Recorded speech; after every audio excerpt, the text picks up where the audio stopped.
Hola, bendiciones a todos. Y bueno, como siempre, deseo que Dios derrame de su gracia y de su inmenso amor sobre sus vidas. Amén. Bueno, continuamos con Mateo capítulo 5, versículo 17 al 26. No malinterpreten la razón por la cual he venido. No vine para abolir la ley de Moisés o los escritos de los profetas. Al contrario, vine para cumplir sus propósitos. Les digo la verdad, hasta que desaparezcan el cielo y la tierra, no desaparecerá ni el más mínimo detalle de la ley de Dios hasta que su propósito se cumpla.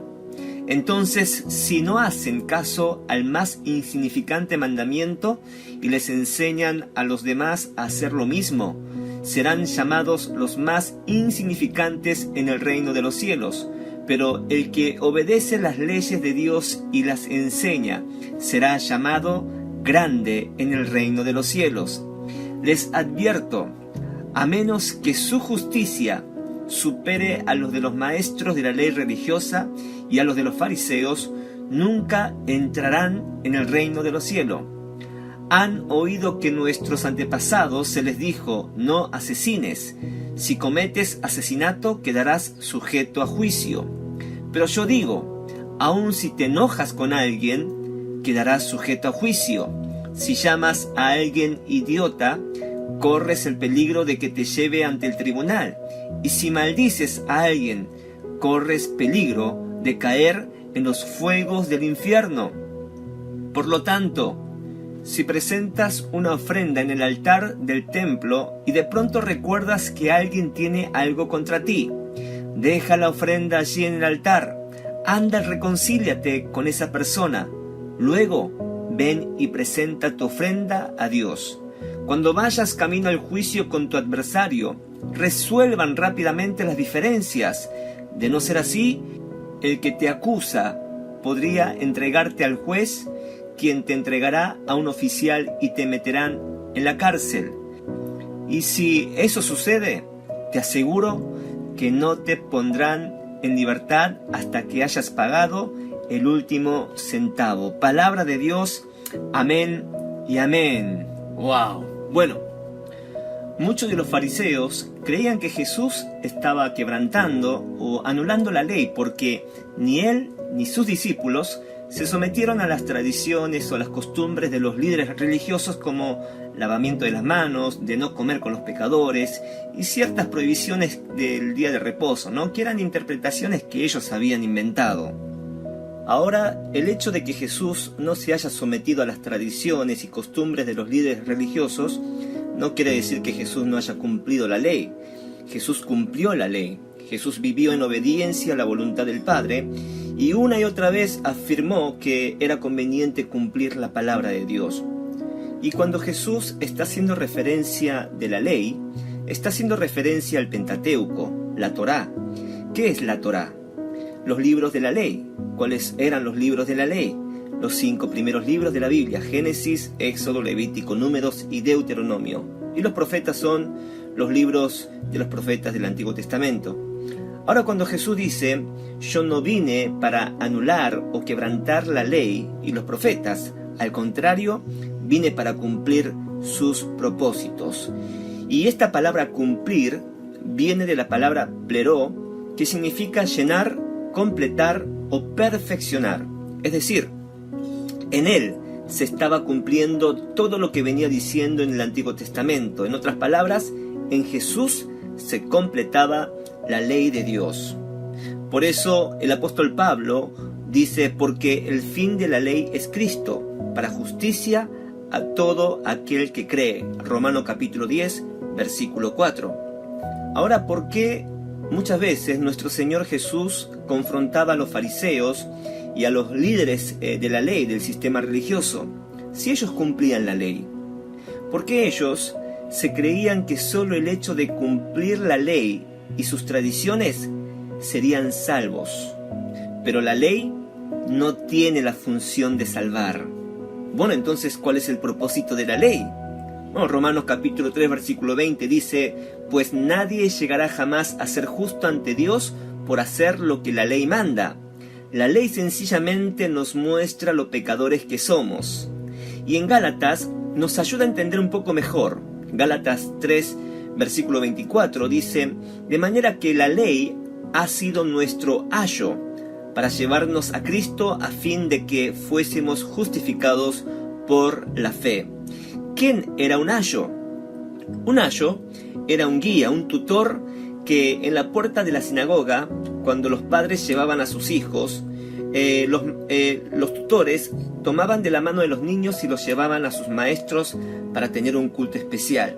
Bueno, la ley es como un ayo, es decir, la ley es aquel que toma de tu mano y te dice: ¿viste lo pecador que eres? Tú eres tan pecador y yo no te puedo salvar. Mi función no es salvarte, mi función es llevar a Cristo para que Él te justifique y te salve.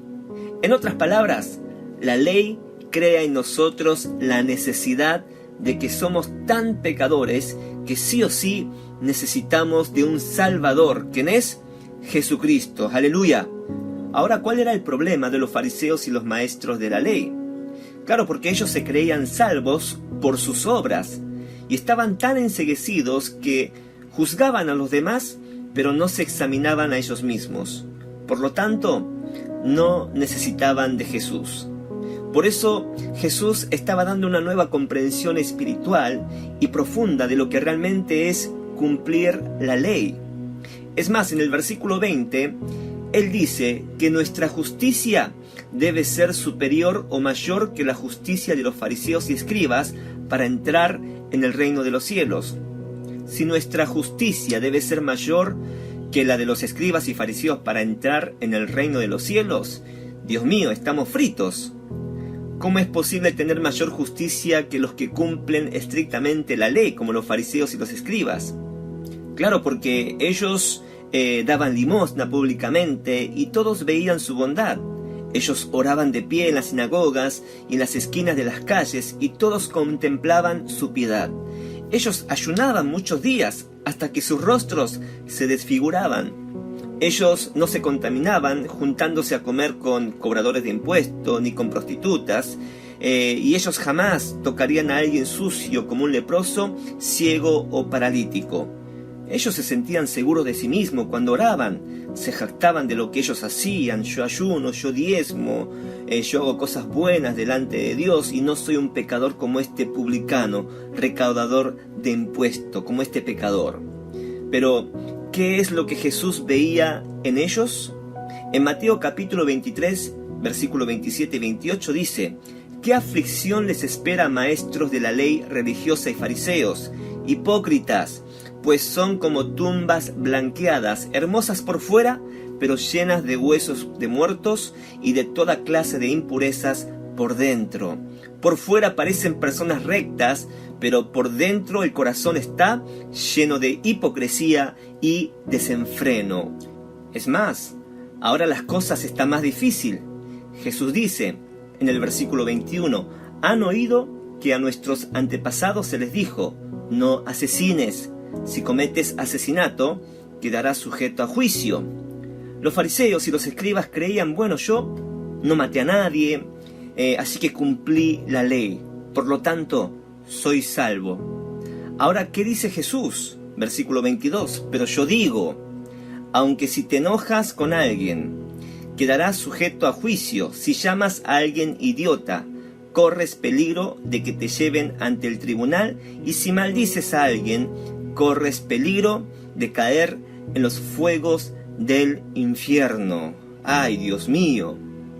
Quizás no mataste a nadie y eres una persona tranquila, no eres de mucho hablar, pero Jesús dice: si en tu corazón te enojas con alguien, si llamas idiota o maldices a alguien dentro de tu corazón o en tus pensamientos, corres el peligro de caer en el infierno.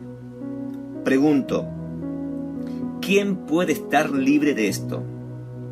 Jesús está diciendo: no se trata de tu apariencia o por las obras que haces, se trata de tu corazón, los pensamientos que hay en tu corazón. Pregúntate, ¿cómo está mi corazón? ¿Cómo está mi corazón? ¿Cuáles son los pensamientos que tengo? ¿Tengo raíz de amargura? ¿Tengo odio en el corazón? No sirve de nada si te congregas a una iglesia, si adoras a Dios, si ofrendas, cuánto sabes de Biblia, oras, ayunas, si haces buenas obras. No sirve de nada si primero no rindes cuenta el problema de tu corazón con esa persona. Por eso Jesús dice en el versículo 23-24, por lo tanto, si presentas una ofrenda en el altar del templo y de pronto recuerdas que alguien tiene algo contra ti, mejor, deja la ofrenda allí en el altar, anda, reconcíliate con esa persona, luego ven y presenta tu ofrenda a Dios. Muchos de nosotros no le tomamos importancia o seriedad de este problema. No somos conscientes de la gravedad de esto, porque cualquier ruptura de relaciones puede afectar nuestra relación con Dios. Si tenemos un problema con un amigo, con un familiar, con alguien, debemos resolverlo lo antes posible, porque seríamos hipócritas si manifestamos tener buenas relaciones con Dios mientras no las tenemos con otras personas. Recuerde, nuestras relaciones con los demás reflejan cómo es nuestra relación con Dios. Ahora pregunto, ¿quién nunca insultó o habló mal o se enojó con alguien?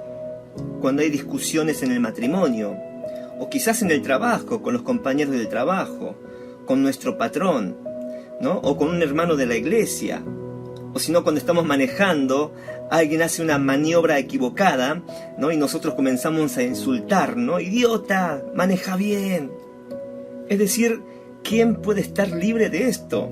De los pensamientos de nuestro corazón. ¿Quién puede controlar, dominar este corazón, esta lengua? Nadie. Bueno, uno puede aparentar ser piadoso, ser bueno, santo, pero cuando se habla de los pensamientos del corazón, hermanos, ni yo zafo. Ni yo zafo en esto.